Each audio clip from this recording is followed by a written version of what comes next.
As I inch closer and closer to my milestone year, I've been thinking a lot about life satisfaction. And I am fully convinced that if there's one thing that can get in the way, it's one's ego. Today, I want to unpack the concept of ego, and my hope is that you too will grow a little bit more curious about how you are maturing your ego.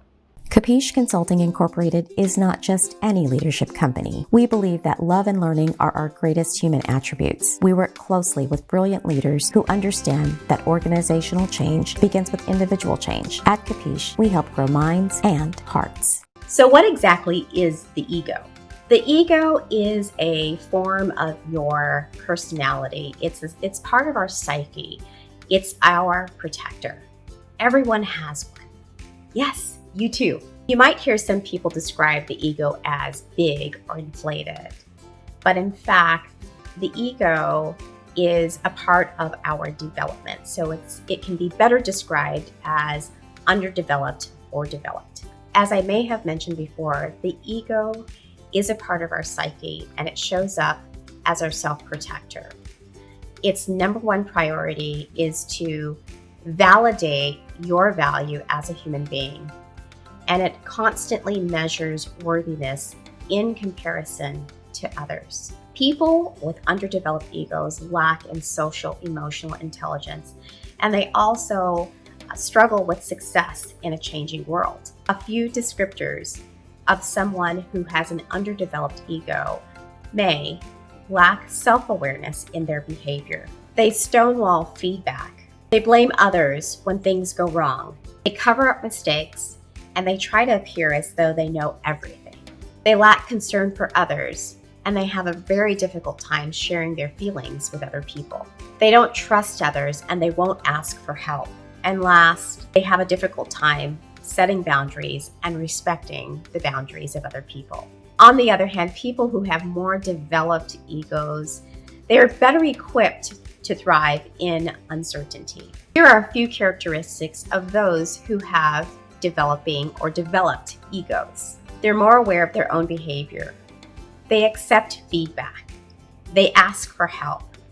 They're more able to share their feelings with other individuals. They take ownership for their mistakes, and they admit when they don't know the answer. They're more trusting of others, and they're better able to set boundaries and to respect the boundaries of others. Here's my coach's tip for the day. The underdeveloped ego operates in fear, while the developed ego operates in love and seeks connection with others. If you don't incorporate development of your ego within your own personal development or the personal development within your teams, you will continuously face the same issues of shame, blame, and distrust. And who has time for that? If you want to self-assess where you stand with your ego's maturity, I challenge you to self-assess based on these questions. During a stressful or unexpected situation, do you lash out or do you get curious and ask questions? When someone else has something wonderful happen to them, like gets a new car or gets promoted, do you compare yourself to their situation or do you celebrate? Are you often annoyed by minor things and complain persistently about how others behave? Or do you accept what the conditions are in non-judgment? When you make a mistake, do you allow it to loop in your head over and over? Or do you forgive yourself and move on? Those are 4 areas in which the ego often comes out to play. Self-assess and see what comes up for you. I think I've talked your ear off enough.